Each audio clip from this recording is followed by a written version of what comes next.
Hello everyone, this is part 7 of What If Naruto Abandons Konoha and Becomes the Dragon Sage, and I hope you guys enjoy this video and to like, to subscribe, and check out the playlist, to see more comment down below. Now let's start the intro. They call me a god. They call me a god. They call me a god. Land of Lightning, Kumo, Reikage Tower. In the past month since Naruto had completed his training in controlling the Kyuubi's yin chakra, he had been confronted with the problem of answering Yugito and Haku concerning their confessions to him. Did he like them? Of course he did, but the question was, did he love them? He knew he cared about them more than he should considering their jobs, but there was a big difference between love for a friend and love for someone you'd considering spending the rest of your life with. He knew of the Clan Restoration Act concerning bloodlines and or noble clans such as the Senju, Uchiha and Hyuga clans. Tsunade had all but admitted that Naruto was her heir and had a legitimate claim to the Senju clan name after he had confronted her about Uzumaki Mito, Tsunade's grandmother. Being the Jinchuriki of the Kyuubi only solidified his position since, unlike Konoha, Kumo valued Jinchuriki as ninja of the village, especially ones that could control their demons. Yugito and Haku, however, they confused the Kyuubi Jinchuriki simply because of their love for him. Growing up under the hatred of Konoha had left him unable to even grasp the idea of a girl actually liking him as anything more than a friend. That pink-haired girl he used to like, what was her name again? Sakura, I think. Her repeated actions of violence and rejections had left a lasting impression on the Uzumaki, Senju clan heir. And then there was this latest news. Jiraiya of the Sannin has been killed, he spoke clearly. The Konoha remnant has come to Kumo requesting asylum and I have granted it. Silence. I'm sorry Reikage-sama, but we must have misheard. I could have sworn you said Jiraiya of the Sannin was killed. Yugito asked the question. You heard me correctly, Yugito-chan, he confirmed. Naruto, one of the Toad Elders of Myobokuzen, wants to speak with you. He wouldn't say what, but he did say that it was important to you specifically. Where is he now? Naruto asked, seemingly unaffected. He barely knew his godfather, if that's what you wanted to call the man who had abandoned him for years to the hatred of Konoha. He respected the man for his strength and his values as a shinobi, but Jiraiya had by all right abandoned him the day he was born and only appeared after Naruto already left Konoha. He was a great teacher and knew how to be a shinobi, but he always seemed to fail when it came to his students. Right here, a voice said from the side. So you're Naruto, a lad? Fukasaku mused as he leaned against a small chair. Who are you, Geezer Toad? Naruto asked. My name is Fukasaku, the Toad Elder began. Jiraiya boy's dying wish was for me to explain everything to you, of your destiny, and everything that goes with it. Quote. What are you talking about exactly? Naruto asked. When Jiraiya boy first came to Myobokuzen, he was brought to the Agama Sennin, Fukasaku explained. He was given a prophecy. Concerning you, it said that a student of Jiraiya would bring about a great revolution that would reshape the world. Quote. I'm Destiny's pawn, Naruto muttered, remembering his talk with the Dragon Elder last year. Excuse me? Fukasaku asked, confused. I already know, Naruto responded. Have you seen it? Fukasaku asked nervously. No. But I can feel the world changing, traveling down a darker path. One step closer to destruction, Naruto replied. Yami is the one who killed Jiraiya boy, Fukasaku said clearly, though the Kyuubi Jinchuriki didn't seem to be surprised. We killed him, but he just regenerated and came back for more. Quote. What did he want? Naruto asked the question. He wanted the key to the Kyuubi's seal, Fukasaku answered truthfully. Why would he want that? Yugito asked, curious. It doesn't matter, Naruto shook his head. I'll deal with him myself sooner or later, it's only a matter of time before I face him again. There's more, he spoke up. 3 days ago Suna was attacked by the rogue organization Akatsuki. The one hunting the Biju, they've captured the Kazekage, you remember that kid Gaara. He was captured. Suna didn't send anyone out to rescue him, he's dead. Gaara's dead, Naruto whispered, remembering his fellow Jinchuriki. Suna was destroyed by Iwa shortly after, he continued. It looks like with the Kazekage out of the way they capitalized on the weakened village. The Land of Stone has now assimilated the bulk of the Land of Wind. It was going to turn its attention on us soon, Haku commented. I agree, that's why I have a new mission for you, he spoke to the assembled team. Reikage Sama, Yugito asked. Team Samui has recently done a diplomatic mission to Kiri in order to open a dialogue and hopefully form an alliance with them. We need to solidify our hold as the strongest shinobi village, he explained. Now that the bloodline purge is over, the Yondai Mizukage has been killed and the Sanbi contained within him has been released. Team Samui is tracking the beast and it appears it's heading for the land of Wave. I want you and several other teams to intercept it and capture it. A Biju. Really? Haku asked surprised. We'll get it done, Naruto nodded. Who will be leading this mission? Darui will be in command, he replied. He'll be sealing it in the Kohaku no Yohei until it is brought to Kumo. The Kohaku no Yohei, Reikage Sama. Naruto asked. The Kohaku no Yohei is one of the Rikido Senin no Hogu, he explained. It's the tool we used to seal the Hachibi before it was sealed in Kiribi. Simply call out to the target and the pot records its voice and seals it inside. Sounds easy enough, Naruto muttered.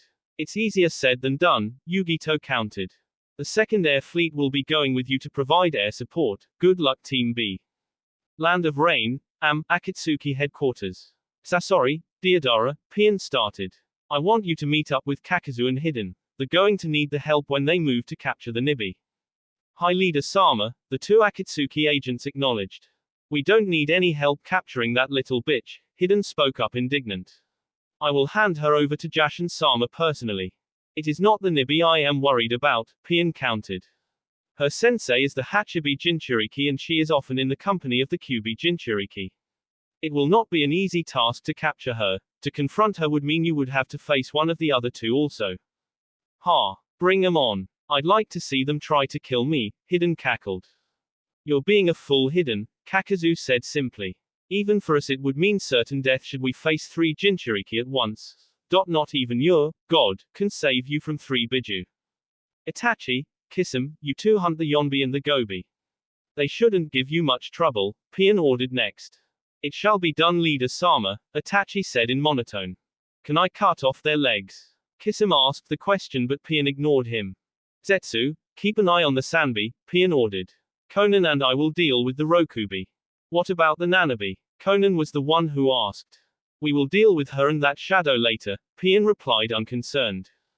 Hidden in the shadows a single red Sharingan spun wildly as the holograms of the Akatsuki members disappeared leaving only Pian and Conan in the room.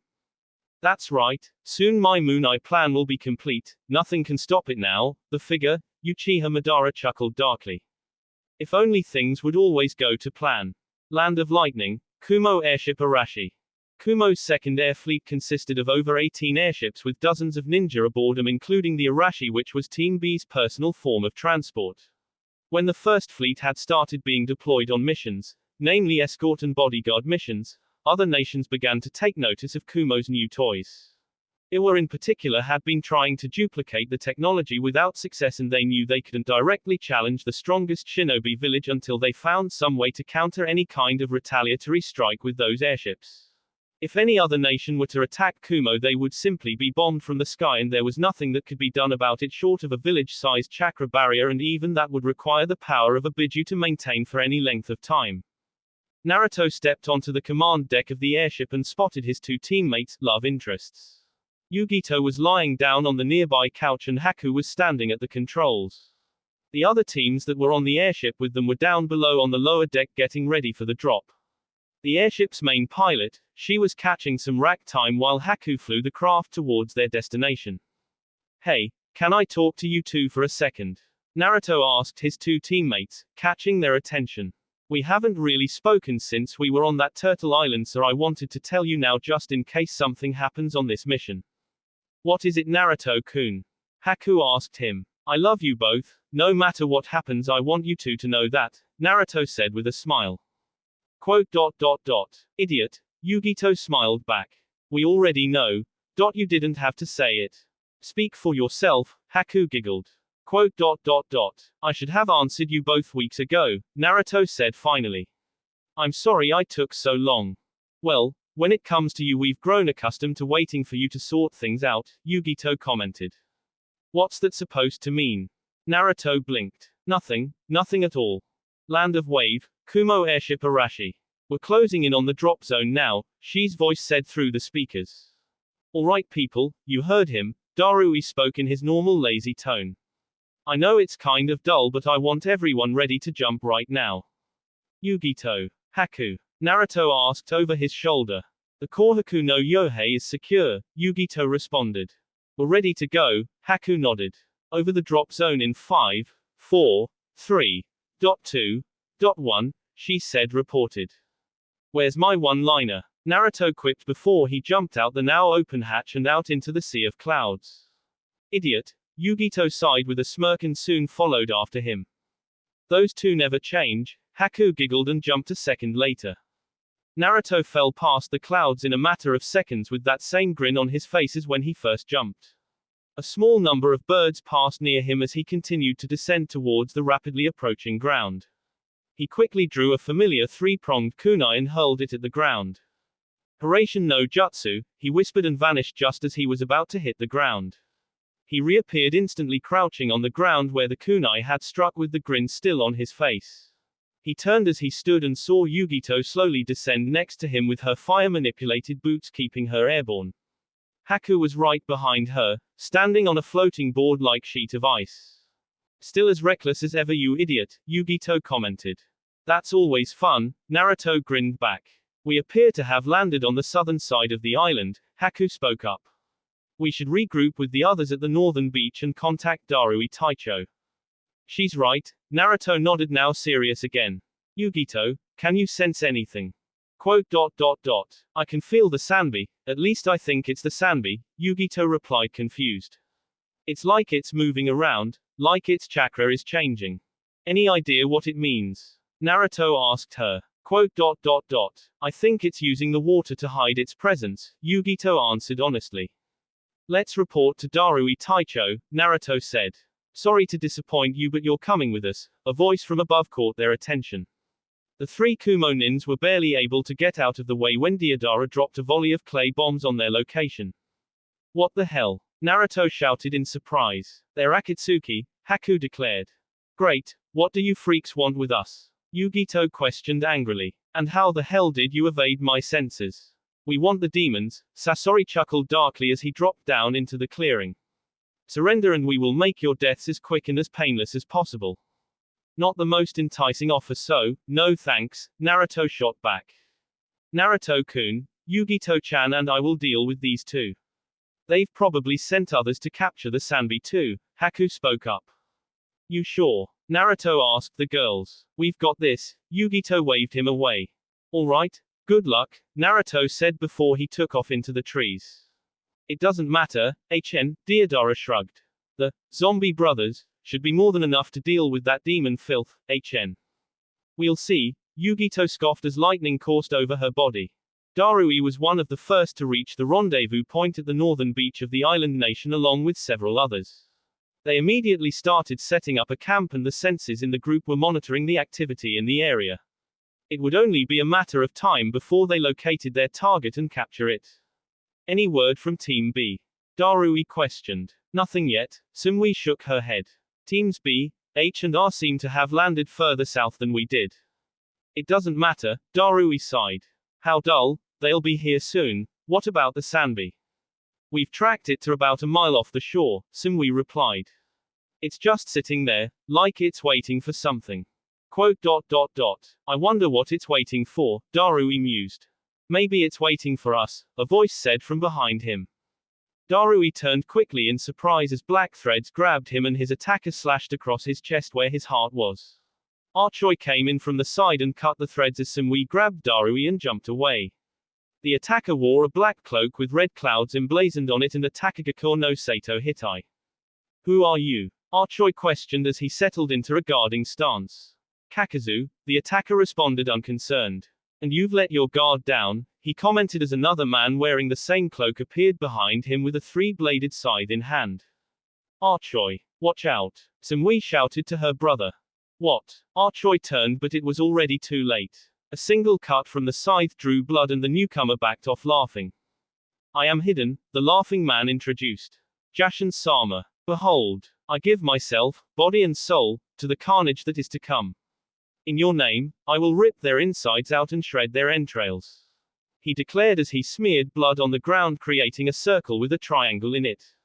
Archoi. Sumui asked, worried. I'm still hot, Archoi reassured. It barely grazed me, he added. They're Akatsuki, Darui commented. Rantan, Riza Sakasu. Darui exclaimed and brought his hands together. Beams of light shot out from his hands and shot towards the two Akatsuki agents. Kakazu jumped back to avoid the attack, but Hiden just smiled as the beams closed in and hit him in the chest. When the smoke cleared, Hiden could be seen standing in the center of the circle with black skin and a white skeleton-like markings. I'm done playing with you nobodies, Hiden laughed. I've already cursed you, my pain is your pain, you bastard. I'll show you the pleasure between life and death. What is this guy saying? Karui asked, confused. His pain is Archoi's pain. Wait, it can't be. Sumui's eyes widened in surprise as she turned to her brother. Well then, let's experience the ultimate pain together, shall we? Hiden laughed as he took out a retractable spear and stabbed himself through the chest. No, stop. Sumui shouted as she saw her brother cough blood and fall to the ground. She ran over to him and turned him face up. How's that? Amazing, huh? The pain of death. Hiden continued to laugh as his skin returned to normal. Hey, that's one down. HMF, you sure took your time, Kakazu commented. What can I say? It was fun, Hiden shrugged. Why, you filthy, Sumui said as anger slipped into her voice. Huh, what, you want me to take you down too? Hiden asked with a laugh. Perfect, the more sacrifices for Jashin-sama, the better. Raiten, Kuropanzer. Darui called out as he unleashed a seemingly black lightning panther-like creature at the scythe-wielding man. Kuroi Kaminari ha. It's been a while since I saw the Sandaime Reikage's signature jutsu, Kakazu commented as the two Akatsuki agents dodged the oncoming attack. Rasengan. Naruto exclaimed as he jumped out from the trees towards Hiden with a spinning ball of chakra in hand. The spiraling sphere hit Hiden in the chest and drilled for several seconds before blowing the Akatsuki agent back along the beach. Got one, Naruto said as he slid to a halt in front of the other Kumo nins. You're late, Naruto, Darui said in relief. I know it's dull, but where are your teammates? They're fighting two more of these freaks at the southern edge of the island, Naruto replied. That hurt, you bastard. Hiden screamed in anger as he stood once more with a hole in his chest from where Naruto landed his attack. What the fuck is this guy? Naruto asked in surprise. We don't know, but he killed Archoi with some cursed jutsu, Darui replied. He cut Archoi with that scythe of his and cursed him. Any damage dealt to that thing's body was transferred to Archoi. Then I'd better deal with him first, Naruto nodded and formed a hand seal. Land of Wave, Northern Beach, Cloud Campsite. Kage Bunshin no Jutsu, 3 clones popped into existence beside Naruto. Complete the mission, I've got this, he said to his fellow Kumo nins. Don't get yourself killed, Darui ordered as he jumped away with most of the others. Make them pay for this, Sumui said as she followed with her deceased brother's body in her arms. Kakazu stood firm and flung his cloak away to reveal 4 white masks sewed into his back. The masks jumped off of his back and black threads exploded from the masks, taking humanoid shapes. The Kyuubi Jinchuriki ha. Let's get this over with, Kakazu said in monotone. You will be judged by Jashin-sama. Hiden shouted in glee as he rushed forward with his scythe in ready. I can't let him cut me with that, Naruto thought as he readied his 7 swords. Hiden came in fast and swung down with his scythe, connecting with one of Naruto's 7 swords. A loud clang was heard as the two clashed, followed by the sounds of metal cutting flesh as Naruto spun quickly and slashed Hiden across the chest with 3 other swords. You think that can kill me? Hiden laughed unaffected and attacked again. How do you kill a guy who doesn't die? Naruto asked in thought as he knocked Hiden and stabbed him with 2 swords through the chest. Hiden took a step back for a moment and pulled the 2 blades out of his chest, seemingly unconcerned or even fazed by the gaping holes in his chest. What the fuck is this guy? Futon, Atsugai, Kaiten, Zukoku. Kakazu exclaimed as 2 of his masks opened their mouths. Wind and fire exploded from the mouths and wrapped around each other, increasing their heat and scale as the blast shot towards the Kyuubi Jinchuriki. I can't fight like this, Naruto thought as he pulls out a Hiraishin kunai. Jikuken Kekai, the wind-enhanced flames washed over Naruto, however they were quickly sucked into the kunai, transported far away through time and space to another identical kunai in the middle of nowhere. Die and be judged by Jashin-sama already. Hiden yelled as he closed in and slashed with his scythe. Naruto unsheathed his Raijin and a loud clang was heard as the two weapons connected. Be careful, Hiden, Kakazu warned. Die already, you heathen. Hiden laughed as he tried to cut the blonde. Have to use burst mode, Naruto thought, and his clothes shifted into the light armor of the White Knight compressed into human form. His speed instantly doubled and he deflected Hiden's assault at the last second, turning quickly and slashing the Raijin across the undying man's chest.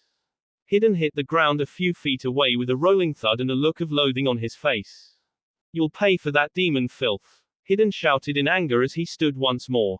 I have to even the odds, or even with the Kyuubi's chakra I won't survive, Naruto thought as he formed a familiar hand seal. Kage Bunshin no Jutsu, two clones instantly popped into existence beside him and started channeling chakra to his hand.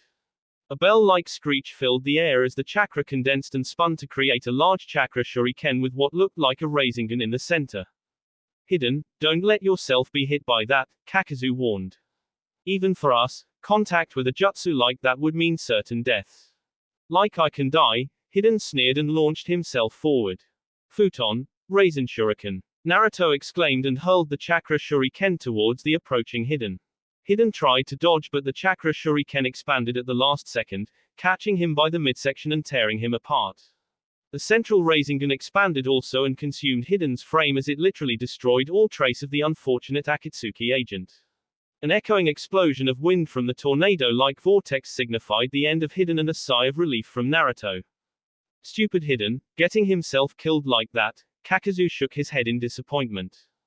Burst mode is down to half charge, Naruto thought as he turned his attention to the remaining Akatsuki member. Something tells me this guy isn't normal either, he added. I'm not a fool like Hiden, Kakazu said simply. Do not expect me to blindly charge in without thinking like that blubbering idiot you just killed. It doesn't matter because I'm going to kill you for making Sumui sad, Naruto glared back. Quote. You stand alone. I seem to be underestimated, Kakazu said amused. You remind me of the first Konoha shinobi I ever fought. The Shodai Hokage. What? Naruto's eyes widened in surprise. Raiten, Gian. One of the black creatures appeared from his side and its mouth opened. Lightning exploded from the opening and Naruto jumped back into the trees with the sustained lightning bolt following him as he moved.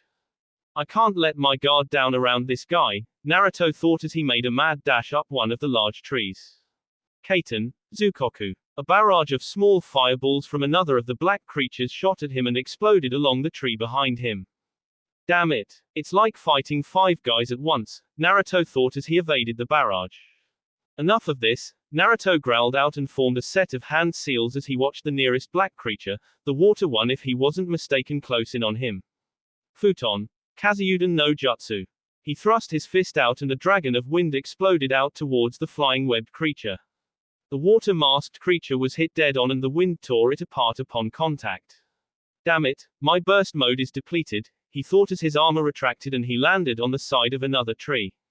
Futon, Atsugai. Another mask, this one the wind one flew in from the other side of the tree and shot several air bullets at him, carving out portions of the tree forcing him to dodge or risk being hit. Damn it, I've got no other choice but use Kyuubi's chakra, Naruto thought as he drew on the power he was both gifted and cursed with. His body suddenly turned into swishing yellow energy and the familiar seal of the Rikido Sennin formed across his body. What is that? Is that the Kyuubi's chakra? It looks strange, Kakazu thought with narrowed eyes. His eyes widened when a long arm of yellow chakra shot out of Naruto's fist and crushed his lightning mask heart. A second later Naruto disappeared in a burst of speed faster than anything he'd seen before and slammed his fist into the Akatsuki agent's face. What ridiculous speed, Kakazu thought as he was sent crashing back through the forest, slamming hard into the side of a large tree. Fuck, what the hell is that guy made out of? I think I nearly broke my hand on his face, Naruto winced as he released control of the Kyuubi's core. What the hell is with your skin? I hit you in the face with enough to Kyuubi's chakra to shatter a small mountain yet you're still standing, Naruto questioned. I call it Doten, Domu, my skin is almost impenetrable to all but the most powerful of attacks, Kakazu replied as the remaining 2 black creatures swarmed in and buried themselves in his back. Black threads sprouted from every corner of his body including his mouth as the 2 masks embedded themselves in his shoulders. Now let's finish this Kyuubi Jinchuriki. The two masks opened their mouths as one. Kaiten, Zukoku, Futon, Atsugai. Wind and fire exploded from the masks and combined into one massive firestorm. Naruto quickly drew on the Kyuubi's chakra core once more and let out an almost inhuman roar, snuffing out the firestorm that had almost consumed him. He formed two separate chakra arms as the flames died down and concentrated chakra to his hands. Black and white spheres of chakra gathered and condensed into a black sphere the same size as his head. Upon forming the ball completely, he shot forward at top speed, appearing in front of Kakazu in a split second and slammed the sphere into the center of his chest before he even realized it. Imari! Naruto exclaimed as the ball connected and exploded in a blinding light. Kakazu only had a split second to realize that he was about to die before his body was completely destroyed and the blast expanded in all directions.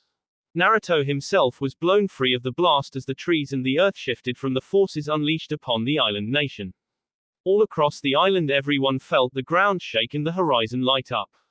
When the blast died down, a large crater was all that remained as evidence of the battle that had taken place. Silence. Land of Wave, Southern Beach, Team B landing zone. Which one do you want? Yugito asked while keeping her gaze on the two Akatsuki agents in front of them. I think I should deal with the one in the air, Haku replied. Then let's go. Yugito nodded and shot forward towards Sasori. Haku jumped into the air and quickly made a series of seals with her left hand while her right grasped the Kubakiri Hoko, Makyo Hyosho. She shouted as dozens of ice mirrors formed in a cluster in midair around both her and Deodara. She landed on one of the mirrors and stood atop it, staring at the Akatsuki bomber. I apologize for the actions I am about to take. Please understand that I don't wish to cause pain, Haku said softly. You don't wish to cause pain. Girl, you should really get another job, Deodara commented. Why don't you take a look at my art while at it? He hurled a cluster of small clay bombs at her. Ket. Sensatsu Susho. Haku exclaimed and thousands of ice needles sprang out of the ice mirrors, hitting the bombs before they reached her. The bombs detonated prematurely as Haku jumped back and onto another mirror to escape the outer edge of the blast. Do not interrupt my art, girl, Deodara glared annoyed. You're good but my art will always prevail. He laughed and had the dragon he was riding spit several large globs of clay at her. Hyoten, Soru Bofusatsu. Haku called out as she brought both of her hands up and two black dragons of ice shot out towards the oncoming globs. One of the dragons quickly ate and smashed through the globs, allowing the second ice dragon to close in on Deodara himself. Oh dear, Deodara muttered before his clay dragon narrowly evaded, just skimming the side of the ice dragon. Oh, too slow, he smirked only to snap his gaze to the side when he saw a flicker of movement. Haku had jumped on the back of the first ice dragon and jumped after it had dealt with the clay globs, allowing her to get within striking distance of him. Crap, he grunted as he jumped off his clay dragon moments before Haku, with the Kubakiri Hoko in hand, cut the clay dragon's head right off in one swing. That was close, he breathed as he quickly created another clay dragon to ride. You cannot escape, surrender, Haku said clearly as she formed another ice mirror to stand on. Makyo Hyosho, suddenly dozens of ice mirrors formed around them. Interesting, Deodara mused before he smirked again. But you underestimate my art. Haku narrowed her eyes before she spotted a small clay bird fly right next to her face. Ketsu. She didn't have time to dodge as the clay bird exploded with a deafening sound. The ice mirrors shattered a few seconds later, unable to hold themselves together following the blast. Ha ha ha ha. And that is why my art is the greatest. He laughed as he saw the Kubakiri Hoko drop from the smoke cloud and drop to the ground. Deodara kept laughing as he descended to the ground and approached the sword, intent on claiming it as a souvenir. He was just about to grab it when he suddenly found himself impaled by 6 ice spikes. He gasped in surprise and looked over his shoulder, spotting an unharmed Haku standing there sweating with her hands in a seal. Hisatsu Hayaso, Haku had said as the entire ground level of the battlefield was covered in ice spikes. How? I killed you, Deodara demanded. You killed my water clone, Haku replied honestly. That is all, she said finally as she moved forward and picked up her Kubakiri Hoko. Why you tricked me, Deodara gritted out. Why you'll pay for this. I'll become art. No you won't, Haku whispered and slashed with the Kubakiri Hoko. Not this time, she finished as the blonde man's head fell to the ground beside his body. I'm sorry. Reiten no Yoroi, Yugito grunted as she shot forward at her fastest and inhuman speed. Her fist quickly found its target and Sasori's Hiriko puppet armor simply shattered upon impact. Sasori himself narrowly escaped its destruction and back off, trying to get as far away as possible. Clearly this won't be as easy as I thought, Sasori mused as he pulled out a scroll. Fuin, Kai, he whispered as he unsealed his most powerful puppet. Is that? Yugito trailed off as she stared as the puppet. She'd seen pictures of the other cages over the years and she most definitely recognized this one. Yes, this is the Sandaime Kazekage, Sasori confirmed. Impressive, isn't he? He motioned to the puppet. So you really are Akasuna no Sasori, Yugito said with narrowed eyes. Even a child like you knows my name, huh? I'm not what you expected, am I? The puppet master asked. Not even close, Yugito admitted. Why do you look so young? You should be my sensei's age at least. Maybe you'll find out. Sasori shrugged and the Sandaime Kazekage's chest plate snapped open. Shall I end it now? Satatsu Kaiho. Black iron particles sprang out from the chest and gathered in midair before branching out towards Yugito like one massive growing tree trying to stab at her. It was at that moment that Yugito's new speed and reflexes, courtesy of the lightning armor she was encased in, kicked in. She backed away quickly, evading the onslaught of iron sand as it came at her until it descended on her like a massive wave. Seeing no way to escape the oncoming attack, she closed her eyes and looked inward for the solution. She found what she was looking for. Blue, purple chakra exploded from her and encased her body in the shape of a cat with two tails. Her body vanished as the chakra turned into flames and a massive and monstrous blue fire cat stood in her place. Sasori stared as the demon cat roared, releasing a massive wave of flames and vaporizing the iron in a single attack. Quote. This could be difficult, Sasori commented just before the fire cat spat out a large fireball at him. Nekomata Guayu. Yugito roared as the fireball exploded. Satatsu Keshu. Sasori exclaimed, giving the Kazekage puppet gather iron particles again and form into a large hammer. The hammer struck down on the demon cat, but it just passed harmlessly through Yugito's flame-made body. Not good enough, Yugito shouted as she gathered chakra into a sphere at her mouth. Bijudama. She bellowed as the ball exploded at Sasori with one massive blast, destroying the Sandaime Kazekage puppet in the process. Never thought I'd see that one destroyed, Sasori said in surprise. It looks like I've got no choice. He threw off his Akatsuki cloak to reveal himself. What have you done to yourself? Yugito asked, horrified. Sasori was a puppet, a living puppet. It's been a while since last I used myself. Sasori's eyes widened, almost insane. Welcome to hell, Fuin, Kai. He took out a scroll and released its seal. 100 puppets shot out from the scroll and hovered in their air above them. Sasori's chest plate opened a moment later and chakra wires shot out, connecting with the puppet army he had unleashed. Yugito snarled and lashed out with her tails only for the puppets to dodge her attacks. After a few more swings, it quickly became clear that she just couldn't hit them, though the same could be said about them. While using the Nibi's full power, she was virtually invulnerable to all but water-based attacks. However, all that power was only good if you could actually hit your target. It looks like I'm going to have to do this the hard way, Yugito thought as she released the Nibi's chakra and returned to human form. Running out of chakra already. I expected better from a demon, Sasori said hollowly. I still have a few tricks left, Yugito shot back as her lightning encased her body. Reiten no Yoroi, she whispered and clenched her hands into fists at her side. She shot forward as the puppets came swooping in and knocked them aside one after the other. Sasori barely had time to blink before Yugito was on his with her arm raised. Lariat, she exclaimed as her arm connected with Sasori's chest, blowing out his back and sending his broken puppet body crashing to the ground a few meters away. She waited for him to get back up. He didn't. The remaining puppets collapsed to the ground around her. She'd won. Land of Lightning, Reikage Tower. The mission was a success even if we did run into a few problems, Darui reported, seemingly uninterested. We managed to seal the Sanbi and we encountered a few of those dull guys that matched the description of the Akatsuki. Team B took care of them, though not before we lost Archoi to one of them. Quote. Yugito-chan. He asked with a frown. When we dropped in over at the southern beach, we were immediately confronted by two Akatsuki agents, Yugito explained. They were Akasuna no Sasori and the infamous Iwa Nukanen Diodara. We knew that they wouldn't have come alone because the Sanbi was in the area and 3 Biju in the same place was too good an opportunity to pass up, so they must have sent others to capture it while they tried to capture me and Naruto. We split up. Haku continued on from there. Yugito-chan and I remained behind to deal with the 2 Akatsuki agents while Naruto-kun went on ahead to aid Darui-sama and the rest of the squads. Naruto Dono defeated both the Akatsuki agents at the northern beach alone, Darui added. I dare say he is as strong as Kiribi-sama now. Not yet, Yi shook his head.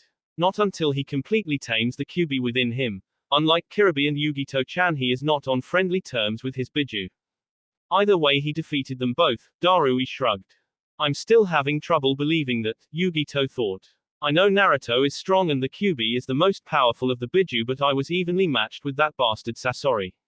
If Naruto really did beat 2 members of the Akatsuki, then the difference in power between Naruto and me is a lot larger than I first thought, especially if he really did it alone without the Kyuubi itself aiding him. It was true that Naruto had grown stronger than her, but she had never known how much stronger and wasn't sure if she could defeat him without the Nibi's chakra to aid her. He was a master of the wind element, and even though she hadn't seen it in a fight, she knew that his new controlled Kyuubi mode was something else entirely. When a Biju was defeated and tamed, the chakra always took on the form of the Biju within, like hers and Kiribi's, but the Kyuubi's chakra took a different form when Naruto absorbed it. It took on the form of the Rikido Sennin, like those old carvings in the village museum she had seen as a child. Why did it take that form? Was it something to do with the Kyuubi itself? Naruto was the first Jinchuriki it had that tamed it, so maybe that was the reason why. Just who, or better yet, what was Uzumaki Naruto? Where is Naruto-kun now? E questioned. I don't know, Reikage-sama, Darui sighed. Kiribi-sama took him the moment we entered the village. Kiribi. E muttered. Should I get him for you, Reikage-sama? Darui inquired. No. E shook his head. Let Kiribi deal with the boy. His younger brother was without a doubt the best teacher in Kumo, so as Reikage he would trust the boy to his brother's care. Land of Rain, Akatsuki headquarters. Deodara, Sasori, Hiden and Kakazu are dead, Zetsu reported. Deodara and Sasori were beaten by the Nibi Jinchuriki and the last of the Yuki clan. Hiden and Kakazu were killed by the Kyuubi Jinchuriki. It looks like they've tamed their Biju. Silence. This is unfortunate, Pian mused. We caught the Yonbi and the Gobi at least, Kisame shrugged. We cannot seal the Yonbi, Gobi or the Rokubi until we have captured the Nibi and the Sanbi, Pian responded clearly. The Nibi and Kyuubi Jinchuriki have returned to Kumo with the Sanbi, Zetsu informed. They're all in one spot. Kumo is also the most powerful of the 3 major villages, Itachi spoke up. Though Danzo is clearly trying to push Oto to the top with those curse-sealed abominations Orochimaru created. Kumo will fall, a new very dark voice sneered as a figure stepped out from the shadows. Toby. Kisame asked, confused. Uzumaki Naruto, he's thrown quite the wrench into my plans. I'll show him the power of the Uchiha clan. The orange-masked man looked him over with his Sharingan glowing crimson against the darkness. My power, the power of Uchiha Madara. Mizukage-sama. Kisame trailed off with a grin. So the real leader of the Akatsuki finally reveals himself, Itachi thought with calculating eyes. Zetsu, Madara spoke clearly. Prepare your clones for battle. We're going to war. Yes, Madara-sama, Zetsu bowed. You plan to attack Kumo? Pian inquired. Yes, Madara nodded. With what exactly? Pian questioned further. With everything we have, Madara replied simply. Zetsu is not a man, he is an army, and you should have more than enough power to deal with this so-called most powerful ninja village. I am not your puppet, Pian leveled a glare at the immortal monster in front of him. Don't you want peace? Madara asked almost mockingly. We need all the Biju for our plans to come into fruition. He turned away. Since we can't seal the Yonbi, Gobi or Rokubi until we seal the Nibi and the Sanbi, we'll use them against Kumo. The village will fall even if the Kyuubi, Hachibi and Nibi fight in the battle. Quote. So be it, Pian nodded slowly. And then they will only know pain. Naruto's mindscape, Jinchuriki seal. Naruto. I've always been here, I've watched your every day of life and you are always too naive. Kyuubi's voice resounded through the chamber. Well, isn't this a rare treat? Naruto said with a snort. You coming to talk to me instead of the other way around? Did the ass kicking I gave you knock some sense into you or something? I get it, you finally want to be friends because you're lonely in here. Do not insult me, boy, Kyuubi growled at him. Even with the power you've taken from me, you won't be strong enough to survive the coming storm. Our enemies gather and plot the death of you and your friends. Sooner or later the hate you feel will grow and consume you just it's done so many others. Quote. You need to learn to stop underestimating me, Naruto glared up at the fox. You don't understand anything, you gullible fool. Kyuubi snarled angrily. You think that if you defeat your darkness that you can erase all that rage. Erase all that hate. You are powerless to do anything about it and you know it. Are you done yet? Naruto asked as he stepped through the bars of the cage. What? Kyuubi asked in surprise. Are you saying I should just sit around doing nothing, paralyzed by fear? That's exactly what you want, Kyuubi, Naruto said as he lifted his hand up. Come here, he ordered, and several interlocking torii quickly sprang up and pinned the giant fox to the floor. You're the gullible fool. How can you still be so confident when you can't defeat Yami? Kyuubi growled out as Naruto jumped on its nose. The moment I start second-guessing myself it's all over, Naruto said as he stared directly into the fox's left eyes. I'll deal with Yami and save the whole damn world. Quote. Hey, the little baby has finally learned to stand up for himself, Kyuubi chuckled. Quote. You know, Kyuubi, Naruto said quietly with a smile. I hope that one of these days I can do something about all the hate you carry inside you. His words clearly surprised the demon fox. You've really put me through hell, but I never blamed you for any of it. It was Madara's fault that you attacked Konoha and ended up in me. It must really suck being consumed with hatred all the time. Believe me, I know. The blonde jumped off its nose and landed on the floor. How stupid are you? I'm the Kyuubi no Yoko. I haven't fallen so far that a little baby can influence me. I'm a living mass of malevolence. Kyuubi snarled at him. No problem, Naruto waved its words off with a grin. I'm not a baby anymore, and I think it's worth a shot. Besides, Madara is still out there and I'd rather have you fight with me than against me. You think just because I want Madara dead that I'll help you? Don't make me laugh, Kyuubi sneered at the blonde. Madara used you and got away with it, Naruto said knowingly. You'll help me just to spite the guy. His words seemed to cause the demon fox to pause for several long seconds. You know just what to say to me, Naruto, Kyuubi started to grin. I'm not like those humans you're able to manipulate into believing in you. I am the Kyuubi no Yoko, strongest of the Biju, and I won't be changed by anyone, especially not another container. Quote. Then I'll just have to do it alone. Naruto smiled sadly and turned away. Goodbye, Kyuubi, then next time you see me will probably be when I finally release you. What? Kyuubi froze at those words. What do you mean release me? What do you think? You are a part of the Uzumaki family, Naruto responded, turning towards the demon fox. You've helped my mother and your first Jinchuriki, so when I finally die I'm going to release you far away from human civilization. From there you can do whatever you want. I won't care anymore. Quote. You do that for me. Why? Kyuubi asked, unable to understand such an act. Because I owe you that much, Naruto replied and turned away again. Quote. Wait, Kyuubi stopped him from leaving. I'll help you kill Madara, but only if you promise to release me before you die. That's a promise of a lifetime, Naruto agreed. Land of Sound, Oto, Root Complex. Explosions echoed through the base, alerting Shimura Danzo to intruders who had breached his underground complex. He had no idea who it was, but at first thought that it was the supposedly immortal Uchiha Madara and his lackeys, the Akatsuki. He was wrong. Hello, Danzo, Yami spoke from behind him, causing him to turn around quickly. Why have you come here? Danzo questioned as he exposed his arm covered in Sharingan. I've come to deal with you, Yami answered truthfully. I don't want to leave an enemy at my back when I finally make my move. So you're here to kill me, Uzumaki Yami? Danzo asked, seemingly unconcerned. You know who I am. I'm touched, Yami said mockingly. Unlike others, I can tell the difference between you and the real Naruto, Danzo commented. I am the real Naruto, Yami sneered at the elder. Taju Kage Bunshin no Jutsu, hundreds of clones popped into existence around him and lunged forward. Futon, Shinkua. Danzo quickly blew a blast of wind from his mouth that wiped out the attacking shadow clones. You'll have to do better than that, boy, he shot forward with a kunai in hand. Danzo took in a deep breath and blew wind chakra onto the kunai to make the weapon longer. Yami narrowed his eyes at the sight and channeled his fire affinity into his onogen. Sparks flew as the two weapons connected and the two tried to overpower their opponent.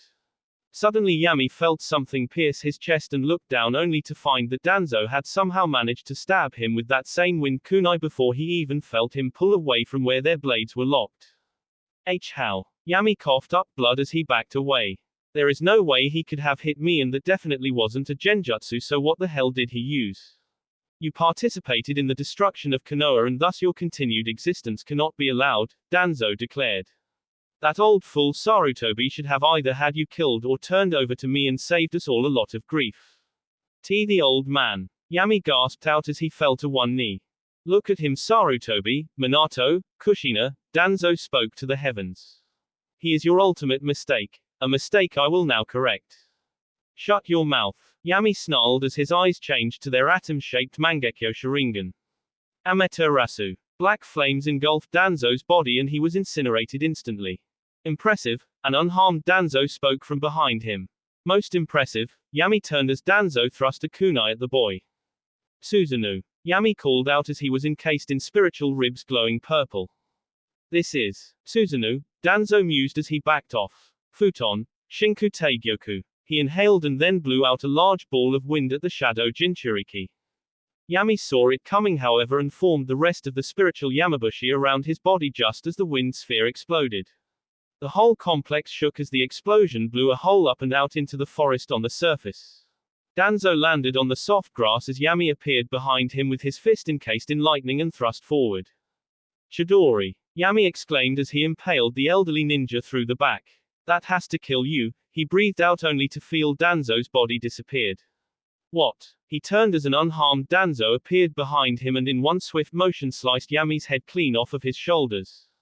Mistake corrected, Danzo said indifferently as Yami's lifeless body slumped to the ground. The only mistake here is not being able to figure out how you're still alive.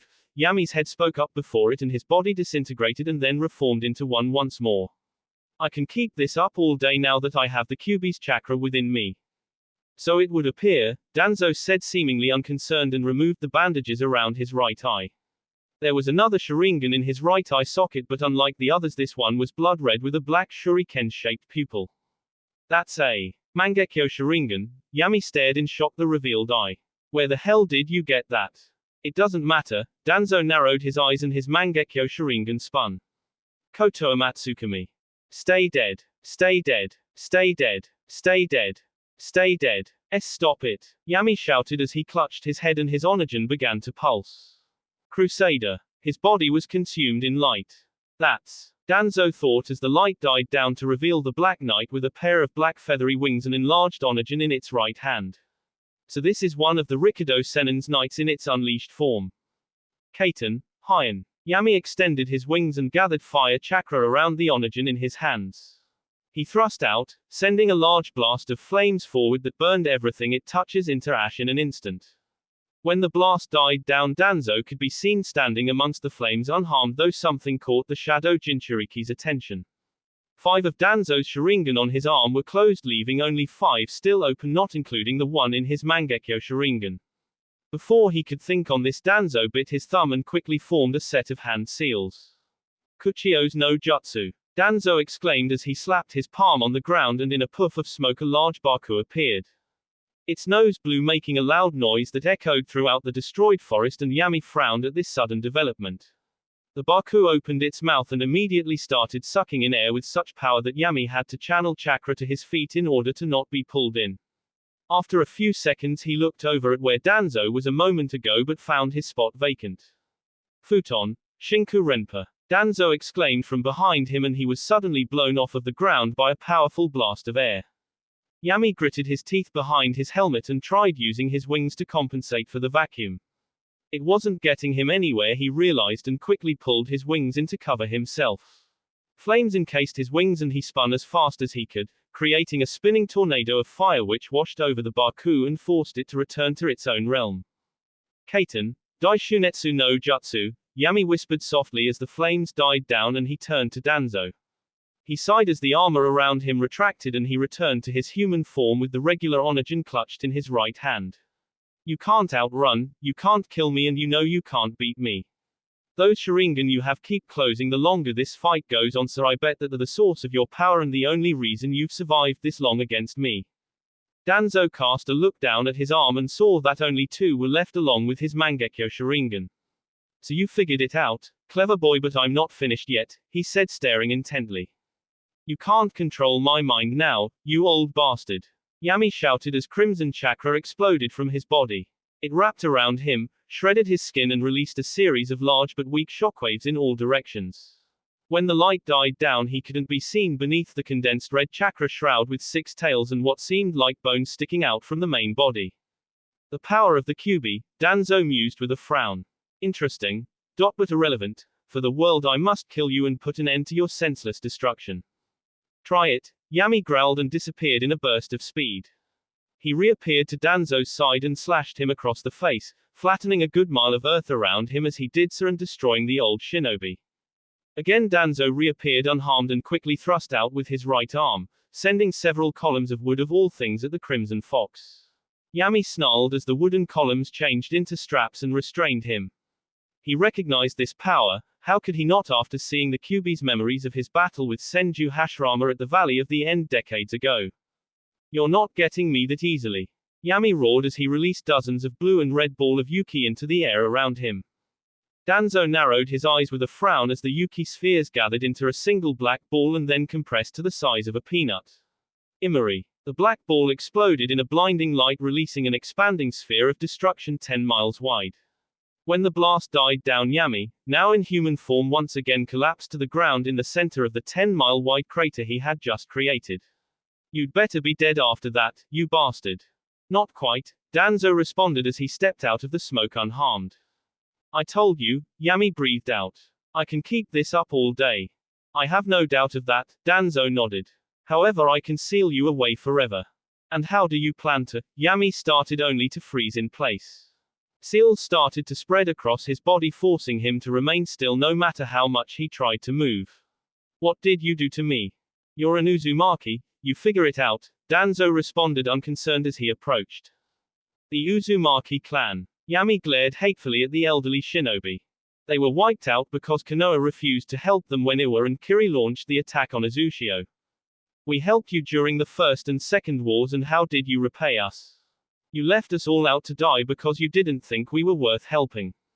Konoha got what it deserved when Suna and Oto destroyed it, just like you're getting what you deserve. I'll set this world ablaze and establish an everlasting peace. The only way to achieve peace is to destroy humanity once and for all. The human race vanquished, just as they deserve. I cannot allow you to do that, Danzo said clearly. You're not the one destined to stop me, Yami smirked back. This is war. The leader, the desire, the good and the evil. The soldiers, the civilians and the victims, this is war. It's the moment of truth, the moment to live or die. That is the peace I seek and the destiny I was born with. I will erase all conflict, all war, and only one man can stop me, and he's not you. Naruto, Danzo mused. He and I will decide the fate of this world, Yami grinned openly. You have no part in this grand tale. Now kindly die. Amaterasu. Black flames shot from his eyes and engulfed a surprised Danzo. By now even his Mangekyo Sharingan had closed thanks to his jutsu, the Izanagi, and he was unable to survive the attack this time. Ura Shisho Fuinjutsu. Danzo cried out as his body was incinerated. Yami barely had time to escape the radius of the sealing technique as it sucked in everything within its reach into his stomach. He was stronger than I thought, Yami commented, gazing down at Danzo's lifeless body as a blur dropped down beside him. Oto is destroyed, Fu told her partner. I've wiped out the last of the bases. Then there is nothing else for us to do here, Yami nodded as he sealed Danzo's body and turned to her. Now the final act can begin, he grinned as his eyes flashed red. Where are we going now? Fu asked him. Kumo. That will be it for this video. If you want more, comment down below, like, subscribe. And see you guys later.